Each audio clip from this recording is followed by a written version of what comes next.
Production and trade are among the fundamental engines of economic growth in a globalized world economy. However, one critical aspect stands out: the connection between production and environmental pollution. This visual series is part of the SMEP program, established by the United Kingdom's Foreign, Commonwealth and Development Office in partnership with UNCTAD. Through these episodes, we'll analyze the role of exports in industrial pollution caused by important manufacturing sectors in the Sub-Saharan Africa and South Asia regions. Plastic pollution is also on our radar. Using evidence generated by the SMEP program, we'll indicate ways to solve this problem, which is critical for the local population and the entire planet. We'll address these issues by taking a closer look at the policies and technologies used to combat pollution in 4 sample countries in Sub-Saharan Africa and South Asia: Pakistan, Bangladesh, Tanzania, and Kenya. Kenya is a country in East Africa with an idyllic coastline on the Indian Ocean, endowed with lush nature. The country exported $4.5 billion worth of manufactured goods in 2020, with the most common destinations being the United States of America, the European Union, and the East African Community. The SMEP analysis shows the importance of the food and beverage sector to the country, which is highly diverse and one of the main drivers of economic growth, with a significant impact on formal job creation and a major source of revenue for the country.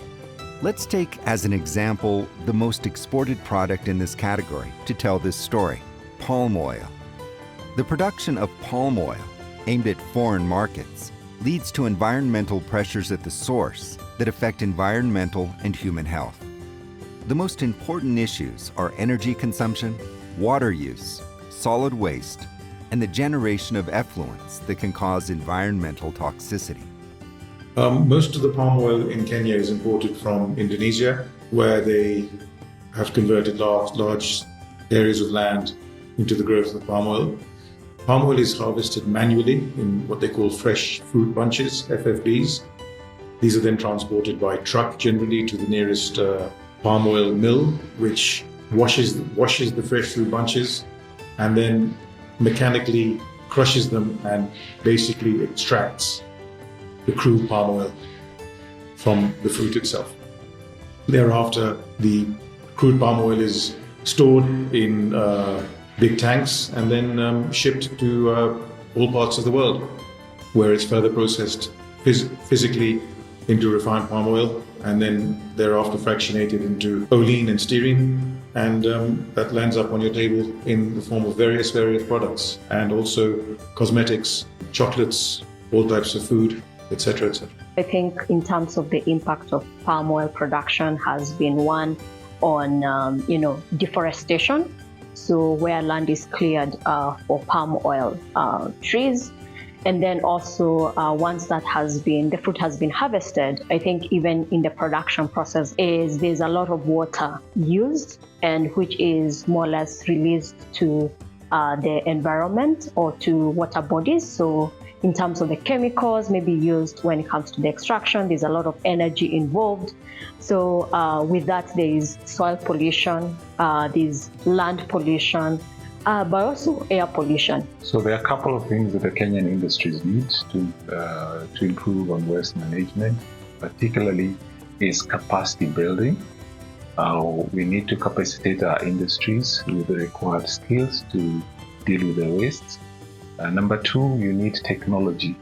Outside the world, there are technologies that are most efficient that local industries can use to manage waste. Above all, we need partnership with like-minded organizations across the world, because the waste that we're dealing with, they have also dealt with. And so it provides for us a learning opportunity on how to deal with the waste locally. It's clear that the commitment of the private sector alone is not enough to solve the sector's problems. They're also dependent on government actions for necessary changes. On a global level, the UN Environment Assembly adopted 14 resolutions in 2022, promoting governmental actions to stimulate circular economy practices and sound pollution management as essential measures for development. The government of Kenya has taken proactive approaches. As you know, NEMA does not directly regulate imports of palm oils, but we are a net importer of this because we consume the same in our homes. But Kenya, having embraced the concept of circularity, we look at keeping products in circulation for as long as possible. And therefore, we are working with the manufacturers here in Nairobi who can reprocess these particular products for reuse. But again, they must meet the required standards, and those standards and guidelines are then issued by us.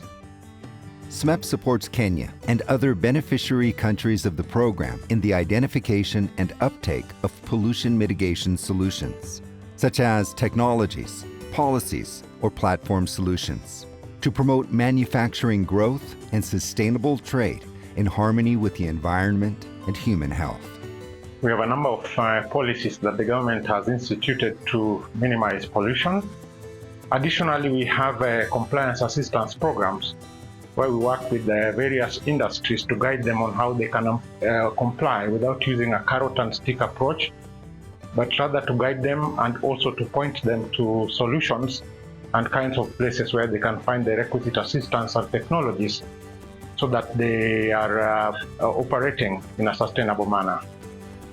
So for SMEP, they do provide funding to support into various activities. So for instance, there's research, identifying which are these pollution mitigation technologies that can be used and implemented in Kenya. And then also in terms of the second is also the development of various tools.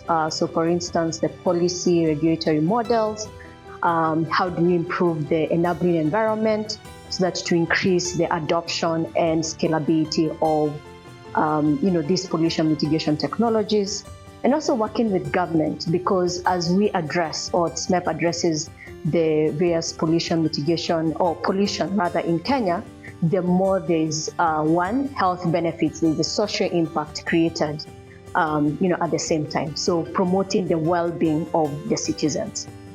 This is how SMEP works, identifying challenges by listening to local voices and funding the development and implementation of solutions to the industrial pollution in targeted regions. Our aim is to improve the environmental governance of production and exports, paving the way for competitive and environmentally sustainable products that are compatible with SDG 12 and value the health of workers and populations involved in the production of goods we all consume. Want to know more? Visit our dashboard for a complete overview and data access resulting from the work of the SMEP program.